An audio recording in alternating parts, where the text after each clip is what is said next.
بسم اللہ الرحمن الرحیم نحمده ونصلی علی رسولہ الکریم وعلی آلہ واصحابہ اجمعین اما بعد۔ اس وقت پورے عالم میں کورونا وائرس کی وجہ سے سب لوگ لاک ڈاؤن میں ہیں اور احتیاطی تدبیر کی بنا پر سبھی لوگ آپس میں بہت ہی محتاط ہیں۔ اسی حال میں مہینہ گزر رہا ہے، پہلے رجب تھا اور اب شعبان جاری ہے۔ رجب سے ہی ہمارے ائمہ کرام وہ دعا نقل کرتے تھے جس کو نبی کریم صلی اللہ علیہ وسلم نے ارشاد فرمایا، اللہم بارک لنا فی رجب و شعبان وبلغنا رمضان۔ اور جتنا رمضان قریب آنے لگتا ہے رمضان کے آثار محسوس ہوتے ہیں۔ شعبان المعظم میں بھی نبی پاک صلی اللہ علیہ وسلم سے روزوں کا اہتمام بھی ثابت ہے۔ اسی طرح سے شعبان کی نصف کی رات، جس کو عام طور عرف میں شب برات کہا جاتا ہے، یہ رات 14 کا دن گزرنے کے بعد غروب آفتاب پر شروع ہوتی ہے، 14 شعبان، اور 15 کی صبح تک رہتی ہے، صبح صادق تک۔ اس رات کے بارے میں تقریباً 10 صحابہ کرام رضوان اللہ تعالی علیہم اجمعین سے احادیث مروی ہیں، جن میں حضرت رسول رحمت صلی اللہ علیہ وسلم نے اس رات کی فضیلت بیان فرمائی ہے۔ اسی لیے تابعین تبع تابعین کے زمانے سے اس رات میں لوگوں کی عبادتیں اور عبادت میں رات کا گزارنا، مختلف دعائیں، مختلف تسبیحات، مختلف طرح سے نوافل، تلاوت، اور ایک عمل قبرستان میں جا کر مرحومین کے لیے دعائے مغفرت کرنا، یہ سارے اعمال منقول ہیں، لیکن اچھی طرح سمجھ لینا چاہیے یہ سارے اعمال نفل ہیں۔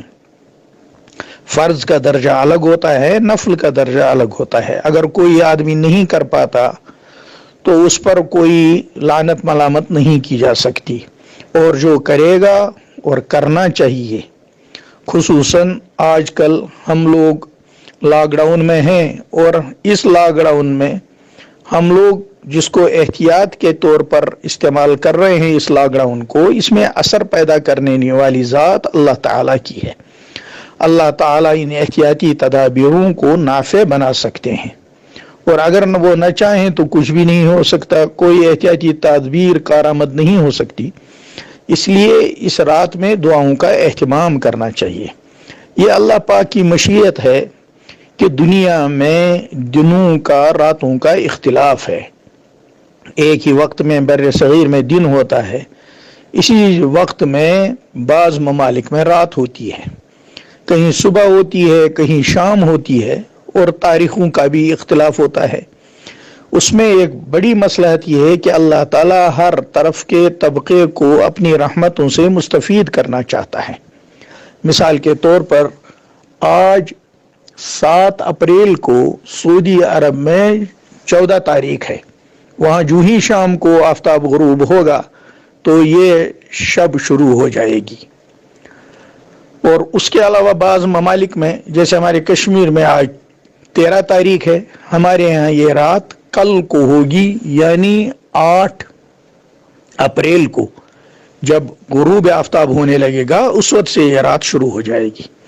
اور بہت سے ممالک میں جیسے دہلی میں، بمبئی میں، ایسے ممالک میں یہ پرسوں ہے، کیونکہ وہاں آج 12 تاریخ ہی ہے، 13 تاریخ نہیں ہے۔ اس میں اللہ کی طرف سے یہ مصلحت ہے کہ اللہ ہر دیہات کو، ہر پہاڑ کو، ہر سمندر کو، وہاں کے رہنے والوں کو اپنی رحمتوں سے مستفید کرنا چاہتے ہیں، اور اس طرح سے پورے اوقات پر یہ چیز دائر ہوتی ہے۔ جیسے نماز کی اذان، نماز کے لیے اذان کہیں کسی وقت ہوتی ہے، کہیں کسی وقت ہوتی ہے، کسی ملک میں کسی وقت ہوتی ہے، 24 گھنٹے اللہ کی توحید کا نغمہ، رسول رحمت صلی اللہ علیہ وسلم کی رسالت کا اعلان، صلاح اور فلاح کا تذکرہ، اللہ کی کبریائی ہر وقت گونجتی رہتی ہے، راؤنڈ دا کلاک، دن رات۔ اسی طرح سے رحمت کی چیزیں اللہ پاک نے اپنے تکوینی فیصلے کے تحت ان کو بہت سے ایام میں دائر رکھا ہے کہ وہ دن اس طرح سے گھومتے ہیں کہ عالم کا چپا چپا اس رحمت سے استفادہ کرنا چاہے تو کر سکتا ہے۔ اس لیے جب بھی 14 شعبان کی تاریخ میں آفتاب غروب ہونے لگے تو یہ شب برات شروع ہے اور صبح صادق تک شب رہتی ہے۔ تو اس رات میں آج کل ہم گھروں میں جب فرض نماز پڑھتے ہیں تو نوافل بھی گھروں میں ہی پڑھیں گے، کہیں اجتماع کرنے کی ضرورت نہیں ہے۔ جب فرض نمازوں کے لیے ہم مسجدوں میں جمع نہیں ہو رہے ہیں، جمعہ کے لیے جمع نہیں ہو رہے ہیں، اسی طرح سے شب برات کے لیے بھی ہم کہیں جمع نہیں ہوں گے۔ اپنی اپنی جگہوں پر، اپنے اپنے بال بچوں میں، اپنے گھروں میں اس رات میں جتنا ہو سکے آدمی عبادت کرے، توبہ استغفار کرے، اللہ سے رحمتیں مانگیں۔ روایات میں آتا ہے، اللہ کی طرف سے اعلان ہوتا ہے، حل من مستغفرین، کیا ہے کوئی استغفار کرنے والا، کیا ہے کوئی رزق مانگنے والا، کیا ہے کوئی اپنی مصیبتوں سے نجات مانگنے والا۔ جب یہ اعلان ہو رہا ہو تو ہمارے لیے بہت ہی سعادت کی بات ہے، ہم اللہ سے کہیں ہم آپ کے دروازے پر کھڑے ہیں، ہم آپ کی طرف سے آنے والی مغفرت کے طالب ہیں، ہم آپ کی طرف سے آنے والی رحمت کے، آنے والے رزق کے طالب ہیں۔ اور جہاں پر یہ بھی آیا ہے کہ اس رات میں جن کو پورے سال دنیا سے جانا ہوتا ہے، دنیا میں آنا ہوتا ہے، وہ فائل بھی ملائکہ کے حوالے کیا جاتا ہے، جیسا بھی اس کا مفہوم ہے۔ تو آدمی اللہ سے دعا کر سکتا ہے کہ جب تک میری زندگی ہے اللہ مجھے ایمان کے ساتھ رکھ، اعمال صالحہ کے ساتھ رکھ، تیری رضامندی کے ساتھ رکھ۔ اور اس کے بعد دن میں پھر کل کو روزہ رکھنا ہے، یعنی جو اگلی صبح ہو 15 کی صبح، اس میں روزہ رکھنا حدیث پاک میں آیا ہے۔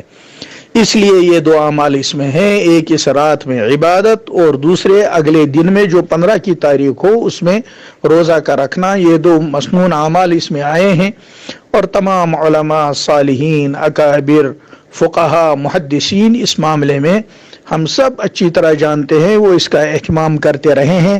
ہے یہ نفل، اور نفل کو نفل کے درجے میں رکھنا چاہیے، فرض کو فرض کے درجے میں رکھنا چاہیے۔ اور آج کل ہم دعاؤں کے بہت زیادہ محتاج ہیں، مستحق ہیں۔ پورے عالم میں جو یہ وبا آ رہی ہے، اس میں ہمیں اللہ سے زیادہ دعائیں کرنی چاہیے، مانگنا چاہیے۔ اور یہ ایک بات بہت اہم ہے کہ جو چیز بھی ہو سنت کے مطابق ہو، اگر وہ تھوڑی سی بھی ہو تو اس میں قوت بہت زیادہ ہوتی ہے۔ اگر سنت کے مطابق نہیں ہے پھر اس میں کوئی قوت نہیں۔ شریعت نام ہی ہے رسول اللہ صلی اللہ علیہ وسلم کے اتباع کا، ان کی شریعت کو ماننے کا۔ دل میں جذبہ بہت کچھ ہو لیکن ہو حضور صلی اللہ علیہ وسلم کی سنت کے خلاف تو اس کا کوئی ویلیو نہیں۔ دل کا جذبہ ٹھیک ہے لیکن اس میں طریقہ صرف اور صرف پیغمبر آخر الزمان خاتم النبیین محمد رسول اللہ صلی اللہ علیہ وسلم کا ہے۔ انہی کا دیا ہوا طریقہ قابل قبول ہوگا، جو اس طریقے کے خلاف عمل لایا جائے گا وہ قابل قبول نہیں ہوتا۔ اس لیے کوشش کرنی چاہیے ہر کام سنت کے مطابق ہو، سنت کے مطابق نہیں ہوگا تو اس کی قبولیت کی کوئی گارنٹی نہیں ہے۔ اور اگر سنت اور شریعت سے واسطہ ہی نہ ہو، آدمی وہم میں بہت سی غلط چیزیں کرتا ہے، ایسے افعال کرتا ہے جن کا اسلام سے واسطہ نہیں، ان سے تو بہت ہی زیادہ بچنا چاہیے۔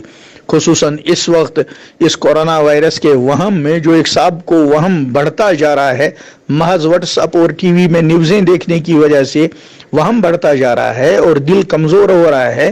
ایمان والے کی یہ حیثیت نہیں ہوتی۔ ایمان والے کو اپنے اللہ پر اعتماد ہونا ہے، شریعت کے مطابق، سنت کے مطابق وہ عمل کرے گا، پھر معاملہ اللہ کے سپرد کرے گا۔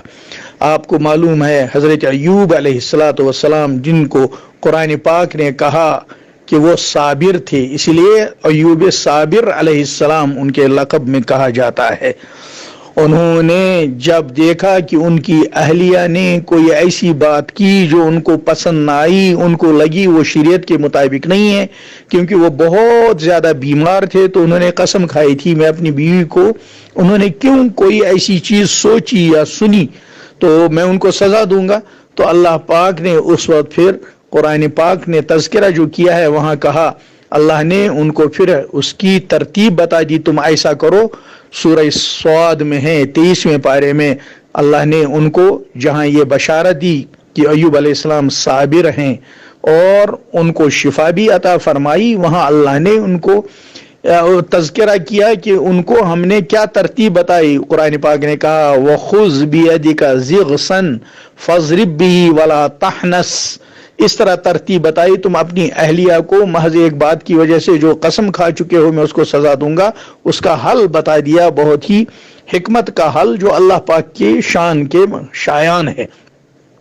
لیکن اس سے ہمیں یہ سمجھنا ہے کہ اس بیماری کے عالم میں جو ایک بیوی اپنے شوہر کی بیماری دیکھ رہی ہے، اس میں انہوں نے معمولی سا بھی اگر کسی بات کو سنا جو پسندیدہ نہیں تھی تو اس پر بھی پیغمبر نے ان کو سزا دینے کا ارادہ کیا، یہ تو اللہ کی رحمت تھی، انہوں نے پھر اس کا حل بتلا دیا۔ تو ہمیں بھی اس مصیبت کے وقت میں کسی غیر شرعی چیز کی طرف دیکھنا بھی نہیں ہے، عمل کرنا تو بہت دور کی بات ہے۔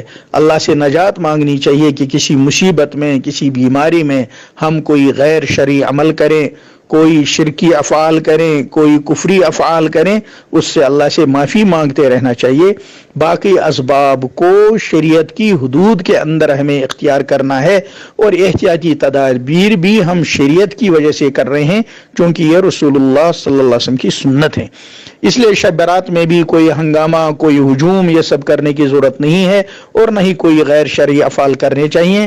رات کو عبادت کرے آدمی، جو بھی اس سے عبادت ہو، تلاوت کرے، تسبیح کرے، نماز پڑھے، اللہ سے دعائیں مانگے، اور پھر دن میں روزہ رکھ لے، بس نوافل میں کوئی جماعت کا اہتمام نہ کرے، کوئی رسوم نہ کرے، اور اپنے اپنے گھروں میں ہی، چونکہ حالات ہی اس وقت عالم کے ایسے ہیں کورونا وائرس کی وجہ سے، اپنے اپنے گھروں میں اپنے بال بچوں کو بھی اللہ سے عجزاری کی طرف متوجہ کرے۔